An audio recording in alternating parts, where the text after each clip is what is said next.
Football season is also tailgating season, and at Four River Smokehouse, for a limited time, take $5 off on orders of $25 or more when ordering in-store or by phone when you mention Gators Breakdown.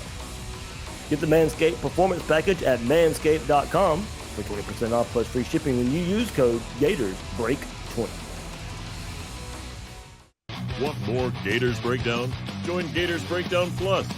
Starting at $3 a month, get access to unique episodes, plus a blog, chat room, giveaways, shout-outs, and more. Gators Breakdown Plus is furthering the interaction with fans and listeners like you. Head to gatorsbreakdown.supportingcast.fm to join Gators Breakdown Plus today.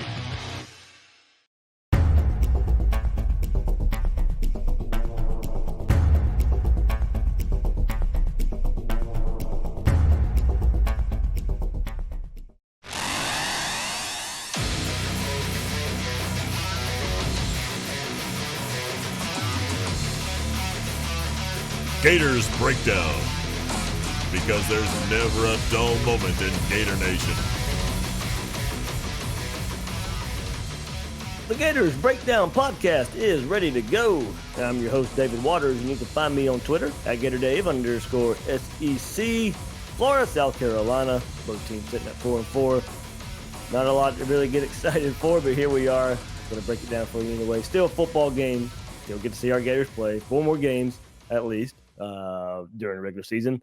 So starts right here. A stretch run for the Gators that can end the season on a more positive note than what we've seen recently. It starts this Saturday in Columbia, South Carolina versus the South Carolina Gamecocks. So lots to get into here for this game. Wil Gunter, host of the early game on the game up there in South Carolina, Columbia, South Carolina, will join me right here to preview the South Carolina Gamecocks.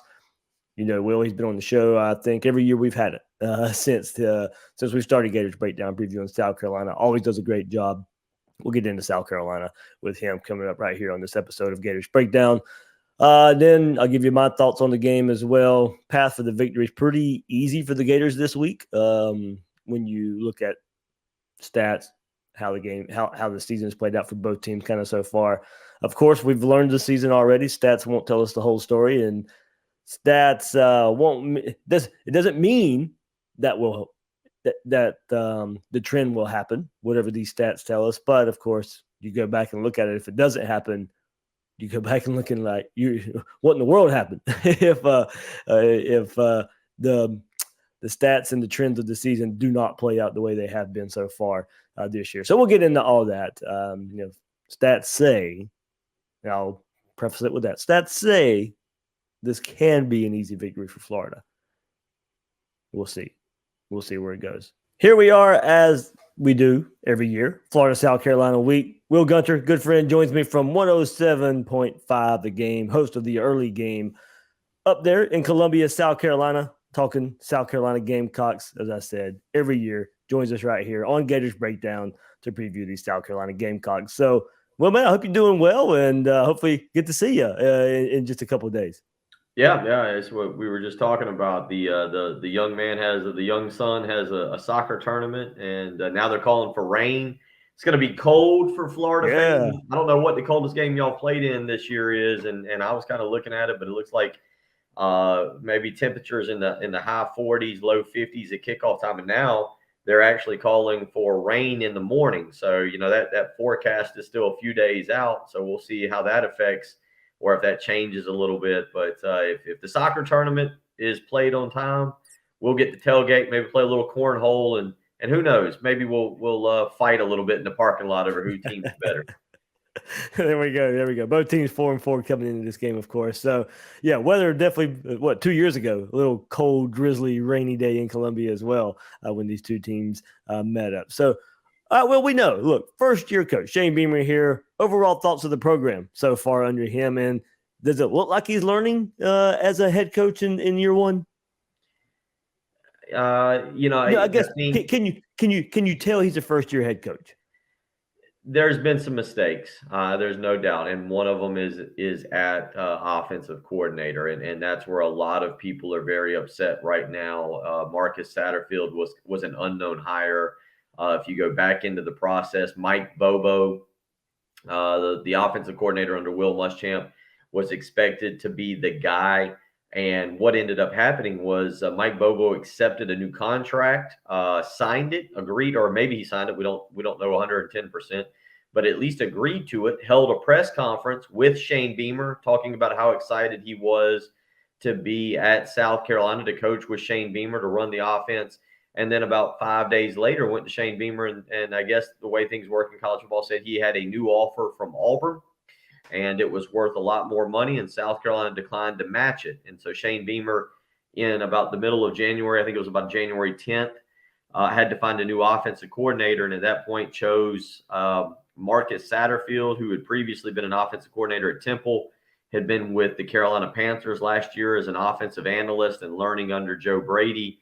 And as we sit here through 8 games, has not fared well, has not done well. And a lot of people here in Columbia, that is the number one thing that people are pointing at right now as a failure in the Shane Beamer era, is that he took a chance on an unproven guy, and the play calling has just been all over the place. It's hard to get a read through 8 games. We don't know what this team is, what their identity is offensively. We knew that there was some going to be some issues with offensive talent, but at least to this point, there's been major issues with offensive play calling. And so I think we're continuing to learn, to answer your question, about Shane Beamer as a head coach. And South Carolina's coming off a bye week. This is another opportunity to see how he prepares his team and what they look like coming off of a thumping at the hands of Texas A&M, and what they look like after a bye week. Yeah, Florida coming off the thumping to Georgia too. So they had their bye week the week before. So both programs trying to find their way here with a couple bye weeks in play recently. So, of course, you mentioned offense, starts at quarterback. Injury galore there at quarterback so far this season for South Carolina. So what's the update on the latest on Zeb Nolan? Will he be ready to go after a knee surgery, minor knee surgery? So that's why it's in question that he could play Saturday. So if he is ready to go, what does he bring to the position? If he can't go, what do we look for there? Well, let's start with I'm 39 years old. He's a little bit younger than me. We have to say, I have a torn meniscus currently, and I'm putting off surgery because of fear of what it could be. I believe he had a torn meniscus and had surgery. The expectation, at least on the majority of our end, is that it will be Jason Brown, the third string quarterback going into the season. Jason Brown was a transfer, actually a highly coveted kind of transfer from St. Francis, not high school, but St. Francis, a Division II school, FCS school, I guess I should say, last year, along with another prospect, E.J. Jenkins, who's a 6'7" wide receiver. Jason Brown actually had some really good FCS numbers, did not play in 2020, and elected to transfer last January and chose South Carolina over Auburn. He played at the end of the Auburn game, the end of the Texas A&M game, threw a touchdown, had 2 interceptions. He's considered more of a gunslinger, a guy who's going to throw the ball into some tight windows, take more chances than Zeb Nolan. But at the same time, this is a guy who's very, very, very unproven. And, there's a big jump from going from the FCS level to the SEC.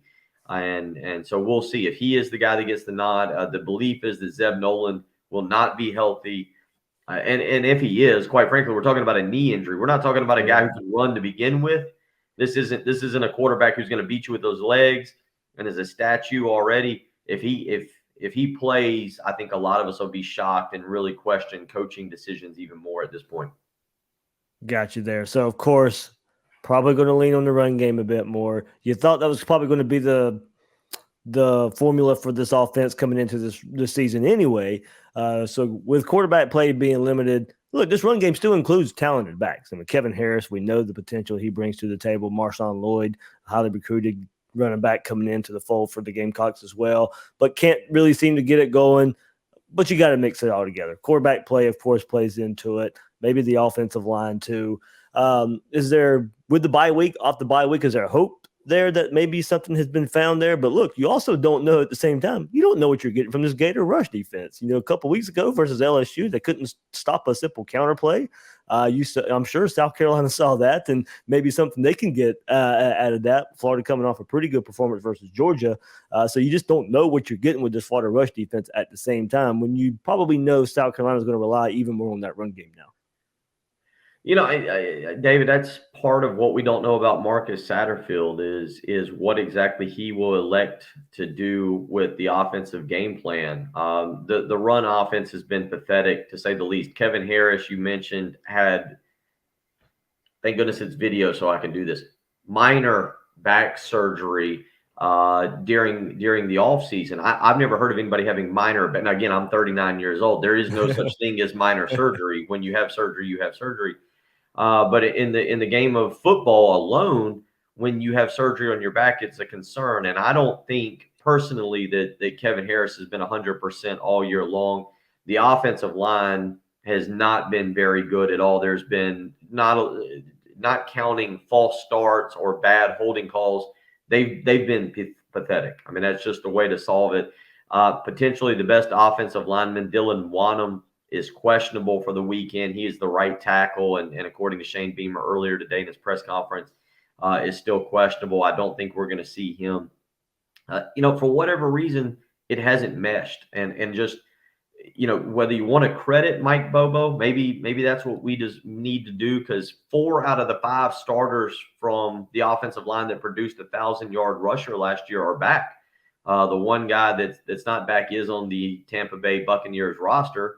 But it's hard to believe one guy meant that much.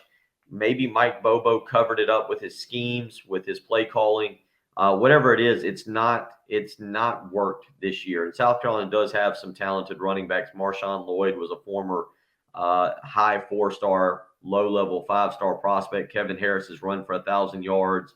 Saquandre White is a guy who's been pretty good when he's got in there, and Caleb, or Juju McDowell as we call him, has been a guy that has shown some playmaking ability when he's been able to get the ball in his hands. But for whatever reason, it's not clicked. It's not clicked. And I'll be honest, through 8 games, there's not many people here that have hope that it's going to click that magically click this weekend against Florida. Wil Gunter joining us here from 107.5 The Game, previewing the South Carolina Gamecocks. Let's move to receiver just a bit. You mentioned the issues at quarterback. Is there a guy? Would you say it would necessarily maybe be better for these quarterbacks to spread it out among Josh Vann, Dakereon Joyner, Jaheim Bell, or would you look for maybe a connection from the quarterback to one of these guys? They all look the part. We know Jaheim Bell through recruiting. If you're a Gator fan and follow it closely, a guy that was a Florida South Carolina battle there for a little bit. Dakereon Joyner shifts positions from quarterback there to receiver. So really does look like they're held back from the quarterback position. Well, I think there's 3 parts to this. Let's start with Josh Vann. Josh Vann is when healthy, has been a very good wide receiver for South Carolina this year. He had a leg injury around week 4 or 5 and has not been healthy. Has kind of gutted through it. Getting the bye week, maybe he comes back and now he's fully healthy. And if he is, that is somebody that Florida has to keep an eye on. So that's part number 1. How healthy is Josh Vann? Because if healthy, and we expect Jason Brown to be the starter, I think that's something to keep a close eye on. Jaheim Bell has shown that he can be a playmaker in this offense. Had a long touchdown catch, 80 yards, where he stiff-armed a guy against Vanderbilt. I know Vanderbilt's not good at the game of football, but still it impressed a bunch of us. We had not seen anything like that. And he's it's only one of Florida's 4 wins as well. So believe we can talk about the Vanderbilt. Good point. But I mean, Jaheim Bell's shown that he is a guy that has reliable hands, is a playmaker, and that you're going to get the ball to.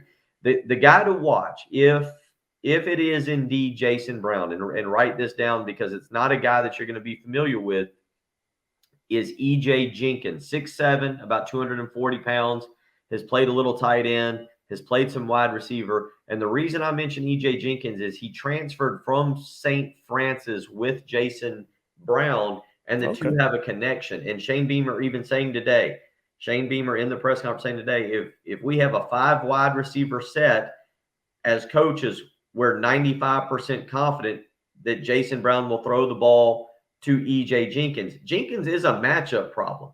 He is an interesting player and is a guy that, quite frankly, we talk about. Again, I'll come back to the offensive coordinator and Marcus Satterfield and why this kid has not been utilized more this year. He's shown good hands. He has good speed.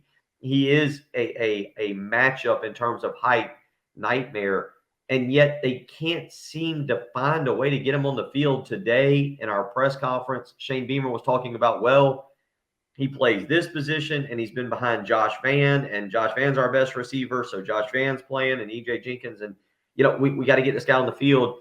These two kids grew up together. They've known each other for, I think it's like 18 out of their 21 years of life.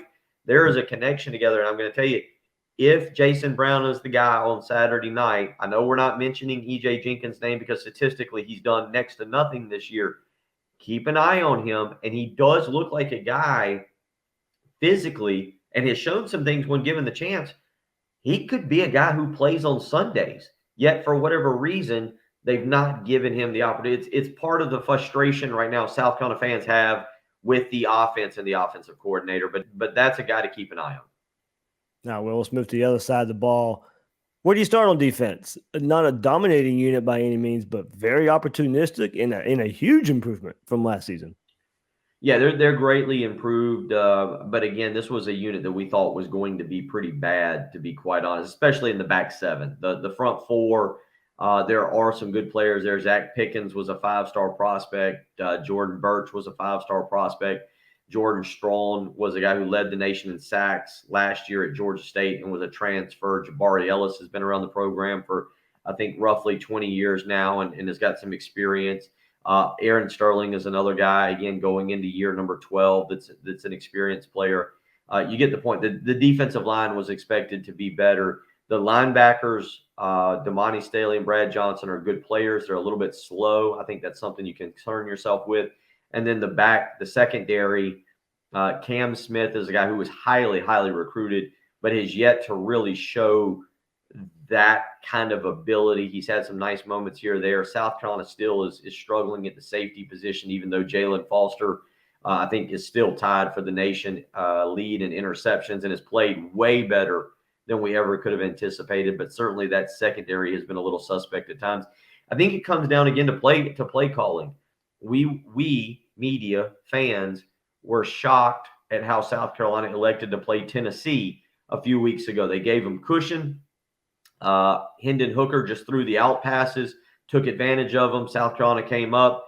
Hendon Hooker went deep. There was an easy 7 points for Tennessee. The biggest fear I have, David, in this game is simply South Carolina has not done a good job of stopping the run by anybody. Even Kentucky, they stopped Kentucky's passing game. Will Levis only threw for about 112 yards, but right. Chris Rodriguez ran for 140.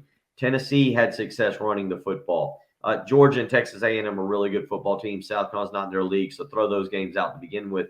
But Anthony Richardson, Emory Jones, the two leading rushers for Florida, if that's the direction Dan Mullen wants to go and incorporate the running backs, I don't know if they rip off the long run, but I can see them averaging 4 to 5 yards a carry. And obviously, if you average 4 yards a carry and you do it 3 times, that's good news for the offense.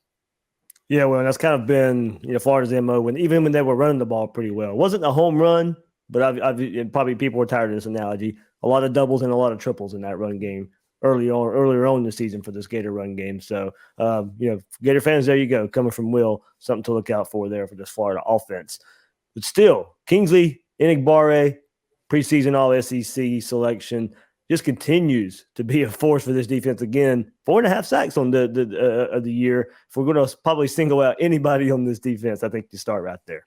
Yeah, I mean, look, Florida is an 18, 19-point favorite, depending on where you look at, which spread you look at. And the way they lose this game, in my opinion, is Dan Mullen gets cute and tries to throw the football way too much with quarterbacks that are not having a great amount of success throwing the football. And if that's the case, now you bring in the South Carolina defensive line and a guy like J.J. Enagbare, who's been able to get to the quarterback and who can make a difference.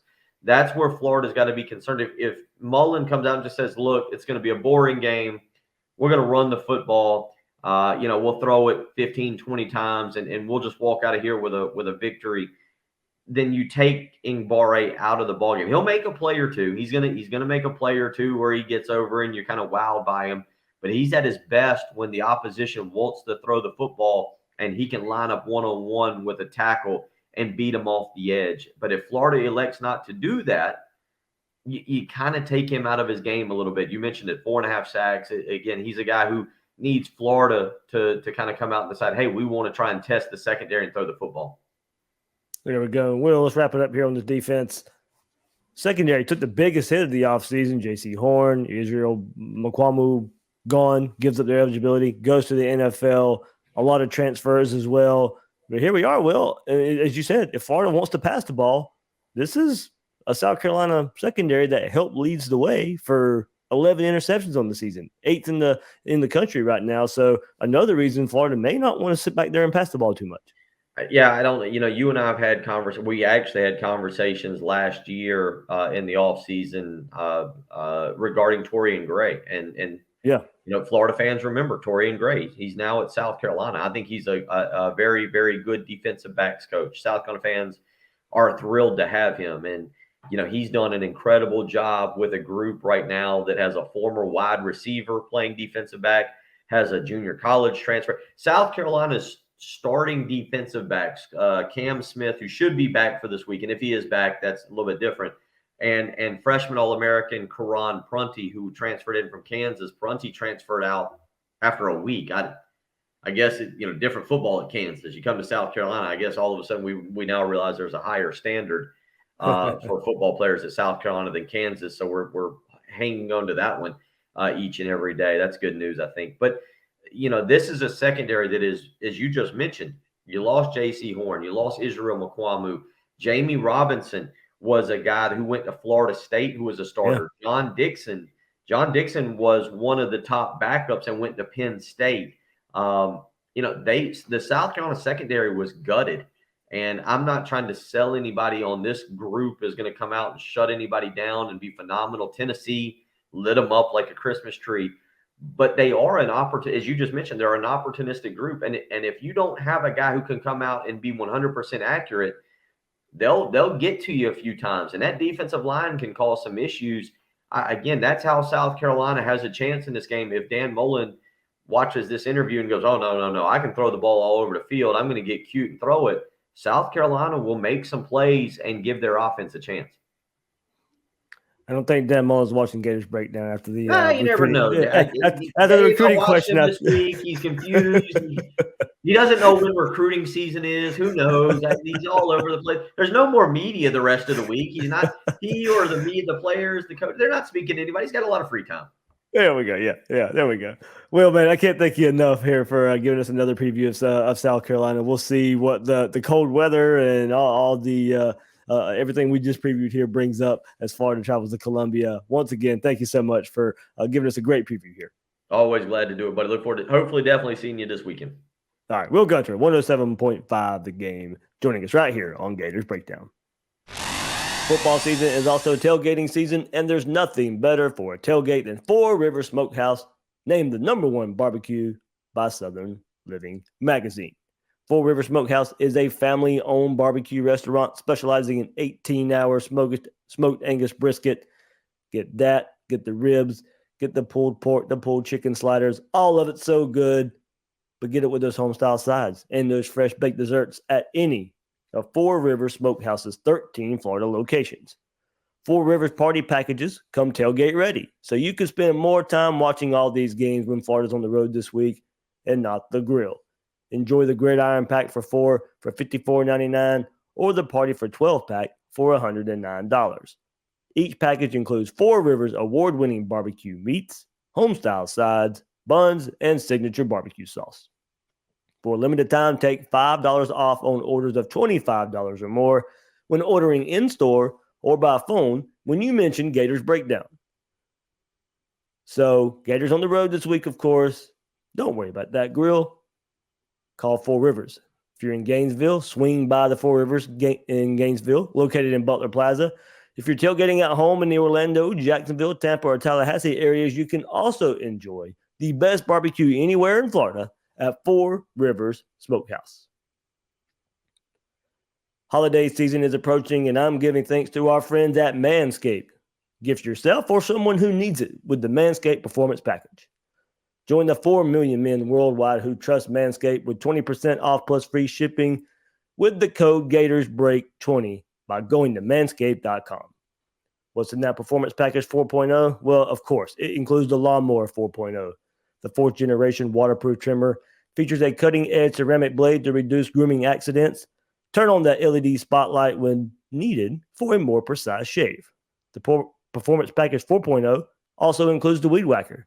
This nose and ear trimmer is the best I have ever used. Pretty much the only one I've ever used that actually works. After trimming your football, show them some love with the liquid formulations from Manscaped.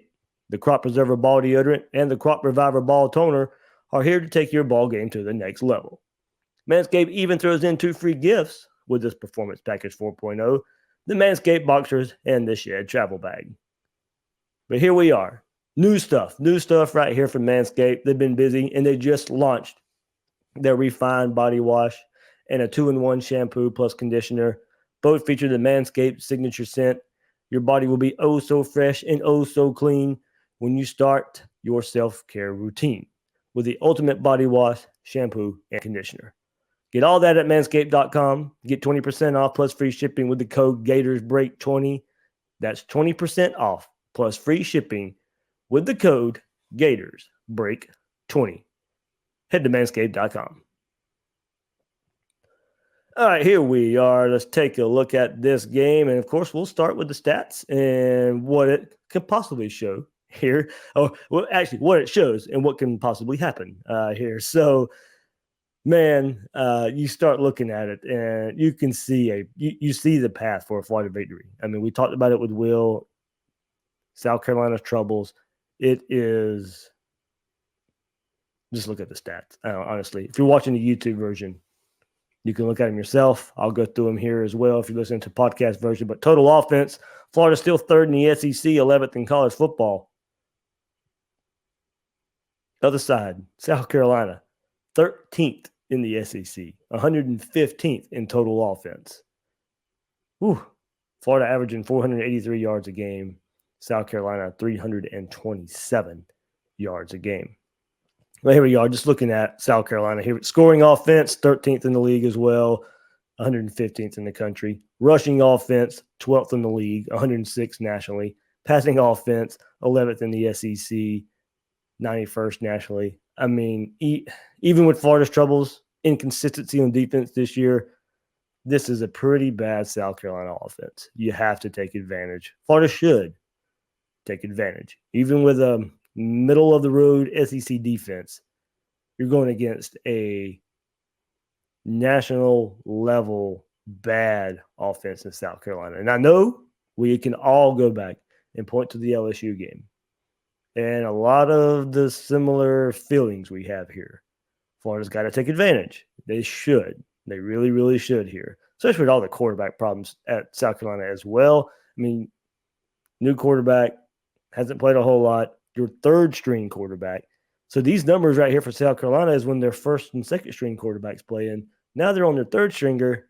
You look at 115th in the country, 106th in the country, 91st in the country from scoring offense, rushing offense, passing offense.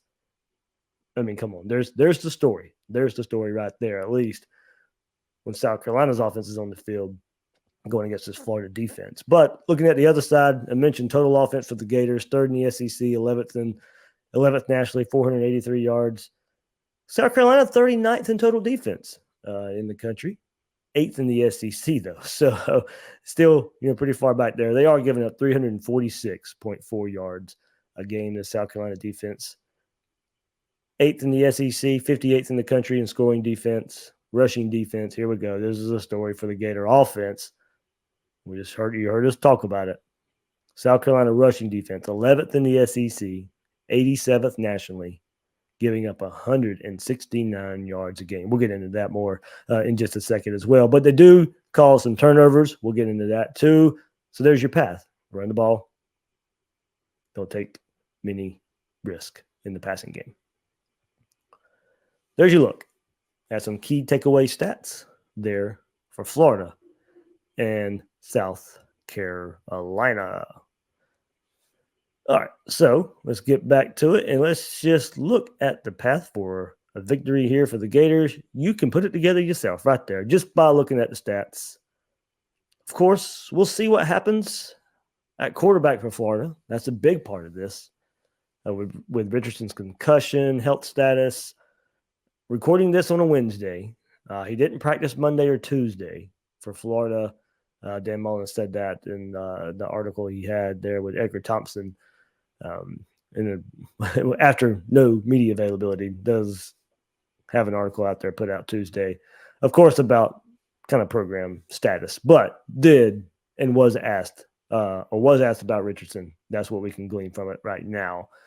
Richardson did not practice Monday, Tuesday. We'll see if he's available on Wednesday. I don't expect him to play from kind of everything we can kind of put together, but we'll see. I don't think it's a full shut door yet. But we'll see. We'll have to see. Not practicing Monday, Tuesday, what that means if Anthony Richardson will play or not. But you heard what our good friend Wil Gunter just said, and you see what stats say Florida needs to run the ball. Doesn't matter game plan wise if it's Emory Jones or Anthony Richardson as far as that aspect too much. Florida needs to run the ball. Quarterbacks, running backs, just get the ground game going.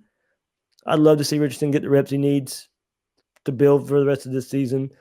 It should not matter win or lose this game. We've known Florida could win the rest of these games no matter the quarterback. But you want Richardson to grow as much as he can. He needs the reps. He needs the starts. But may not play this game. Still don't think he needs to play this game for Florida to win the game. Now, could Emory Jones falter and play like he did against LSU? Maybe, of course. But South Carolina's pretty bad, guys. South Carolina giving up 169 yards a game. Florida has rushed for over that total in 6 of the 8 games this season, but not the last 2 versus LSU and Georgia. 138 versus LSU, 161 versus Georgia. So not far behind that 169 yards a game that South Carolina gives up. 161 on the ground last week versus Georgia. But Florida hasn't hit that mark recently. But Florida should be able to Saturday night versus the Gamecocks if most of the season is any indication. We knew the schedule lightened up this part of the season. Starts right here. Gators ranked first in the country in yards per carry at 6.07 yards a carry. And that's led by Emory Jones, who's averaging 5.73 yards a rush, the most by a quarterback in the country. So there you go. I mean, you don't put Emory Jones in many high-risk passing situations. You take all this into account. Also add that South Carolina is dead last in the SEC in tackles for loss, 126 in the country.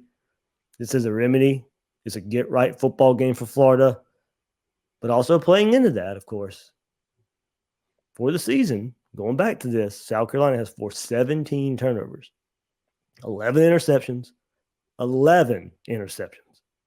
6 fumbles, ranking first in the SEC and in a 6-way tie for 10th in college football in turnovers gained. All those interceptions for South Carolina, all those interceptions thrown by Florida quarterbacks. Not a great combo for Florida right there, of course. 14 interceptions thrown for Florida quarterbacks so far this year. 14 thrown. South Carolina has 11 on the year. This is not a game to try and test the passing game. But, you should, no matter if South Carolina's stacking the box, you go out there, you take control in the running game. You don't go out there and let South Carolina stay in this game longer than they should. Now, I'm not saying never throw the ball, of course. Be smart about it. Don't put your team in a bad situation. Don't leave from safe decision throws. That's the only way South Carolina stays in this game. If Florida can't run the ball, then of course, this outlook changes a bit, and we have bigger issues. And what may be, that can be the case. And we've been there before. LSU game's a perfect example, of course. But just kind of going by what we've seen most of this year. That's usually how you break this stuff down. Can't predict sometimes the way these things play out. But the game plays out like this season. Florida run the ball.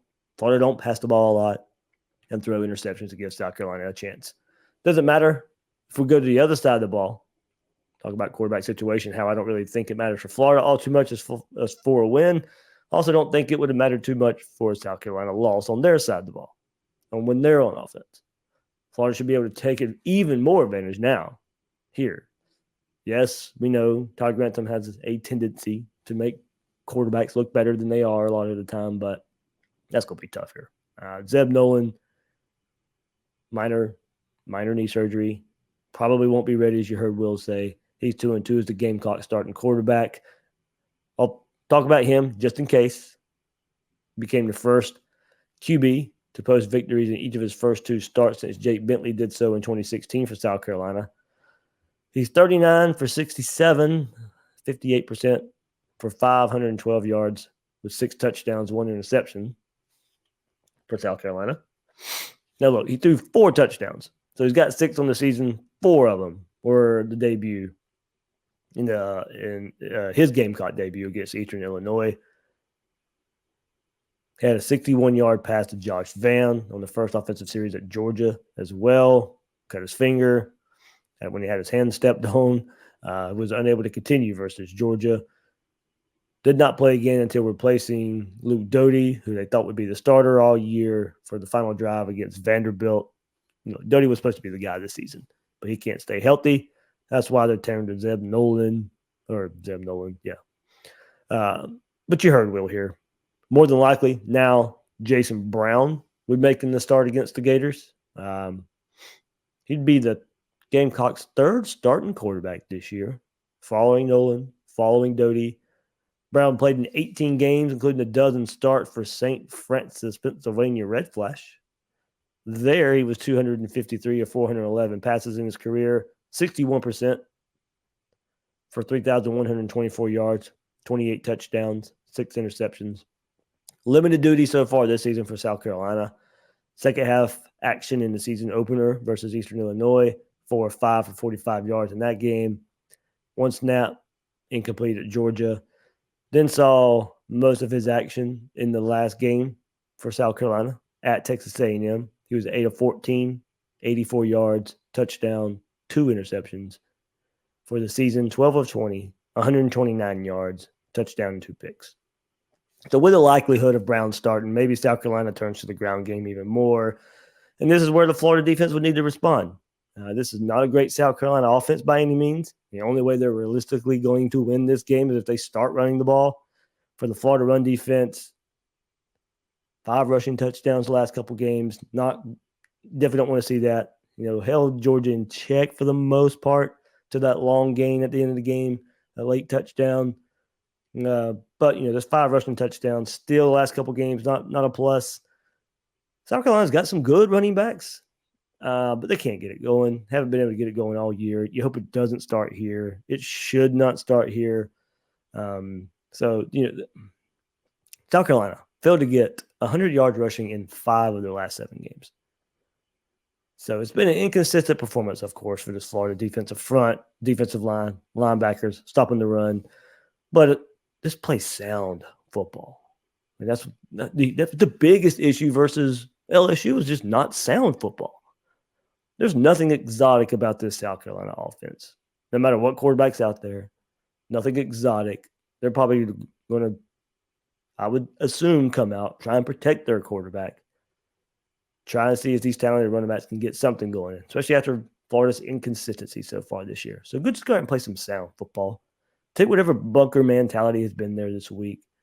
I'm sure the Athletic article, like we talked about it, Will Miles and I talked about it earlier this week. Go post it in the locker room.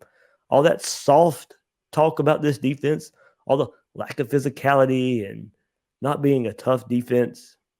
You have one chance right now to go shut that up. Go out there Saturday night and do it. All that taken into account, all those passes. It's the run game on both sides. Florida should be able to run the ball. I think South Carolina is going to try to run the ball, protect their quarterbacks. Just don't give it up. 34-13. Gator victory I got here. I think the team will respond. mostly because I don't think South Carolina's that great.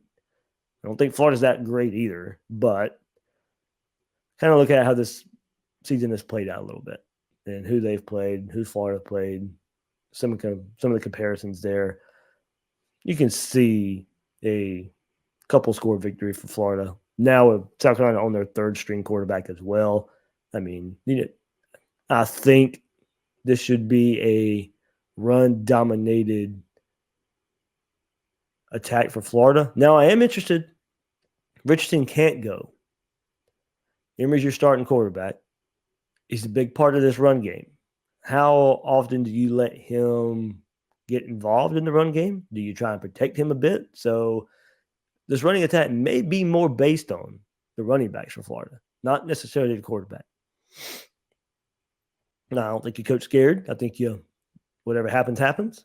Now, of course, I don't think we want to see Del Rio or Kitna out there taking snaps unless it's late in the game. Florida's up by these couple scores here, and they get their opportunity to go play. I still think Emory Jones, out of all that, still the best path to a victory. And that's not stretching any kind of truth. Of course, yes, he's still, with Richardson being limited or out, Emory Jones is the best path to a victory for Florida right now. But it may be limited with his legs. But hopefully Florida won't need him. I think the running backs have a nice skill game here for the Gators. Can we get Pierce involved more? Give him the ball. Let him get into his groove that we've seen a couple times this year. I expect all to play those running backs, but let's go with a hot hand. Maybe something out of that come to Jesus moment, come to Jesus meeting that the team had this week. Maybe we see some differences like that as well. All right, so I won't really get into the quarterback outlook too much, as it sounds like Richardson won't really be ready to go Saturday versus South Carolina. Thanks for everybody who we discussed it earlier this week on social media, on Twitter. But looking like that now, of course, the basis for a lot of the argument was, Richardson's got to be healthy and go, but most people want him to start, see him the rest of the way, and build him for 2022. Upset that he didn't get earlier snaps before Georgia, and you see that performance versus Georgia. And look, I mean, not really surprised there. But a lot of the fan base would like to see the offense grow with him from here on out. So maybe we still get that, but it probably won't be this week versus South Carolina. All right, let's take a look around the SEC before we get off here. Some good games this week. Missouri, Georgia, that's at noon. Number one, Georgia, of course. The week after, beating Florida, and the week after, wrapping up the SEC East, they host Missouri at noon on ESPN. And here we go. Storyline galore. Hugh Freeze and Liberty at Ole Miss at noon as well. That's a game is on SEC Network. So some storylines there. Liberty, of course, explosive offense. Ole Miss coming off of a loss last week to Auburn. Have their own defensive issues we know about. Can Liberty go into Oxford and steal a victory from Ole Miss? Perhaps the best game of the entire week, the way this could have the potential of playing out. Fun game here. Probably didn't expect this a few weeks ago. Auburn at 3:30 takes on Texas A&M on CBS. Number 13, number 14. There you go. Top 15 matchup here in the SEC. Auburn, Brian Harsin really impressive in year one after a little bit of a slow start. You always get the good Bo Nix, bad Bo Nix, but more good Bo Nix lately. On the road again, we'll see if he can have another pretty good road performance. Has not been terrible on the road like we've seen in years past. Got to be impressed with what Brian Harsin's doing in his first year at Auburn. Now Texas A&M has been able to build on their big win versus Bama a few weeks ago. Another chance right here to stake their claim. 4 o'clock, SEC Network, Mississippi State, number 17, travels to Arkansas. Potential for another good game there if Arkansas can kind of rekindle some of their early season magic. Mississippi State with a big win last week. SEC West, man, some good games, or those two good games. I mean, what is normally a good game, that's 7 o'clock at night on ESPN. LSU, we all know the storylines there. Going to Alabama. That game's on ESPN. Game's going to be a bloodbath. There's my prediction. Alabama kills LSU. Yeah, Ed Orgeron, of course, on the way out. All the drama surrounding all that. A game we usually look forward to. Not the last couple of years. Got to go back to 2019 for that game to mean what it usually means. But LSU traveling to Tuscaloosa to take on number 2 Alabama. 7 o'clock. Another fun game here. Tennessee at Kentucky. Can Kentucky bounce back after the shellacking from Mississippi State last week? And Tennessee, of course, was looking better after their loss to Florida. Played Alabama tough a couple weeks ago before that game got out of hand late. See how they respond. See how both these teams respond here. Tennessee, Kentucky, fighting there for Florida. We'll see how this kind of plays out the rest of the year for that second, third spot in the SEC East. So, of course, behind Georgia. So we'll see what teams want to show up. And these games will go a long way. And who finishes where behind Georgia? That game's at 7 o'clock on ESPN2, Tennessee at Kentucky. And then to end it, the 7:30 nightcap on SEC Network, of course, our Florida Gators in Columbia taking on South Carolina. Going to be a cold one. So if you're making the trip, I'm letting you know right now, be prepared for some cold weather all day long. You heard Will talk about it as well. This is going to be the first pretty much cold game. It was a little chilly in Jacksonville in the morning last week, but definitely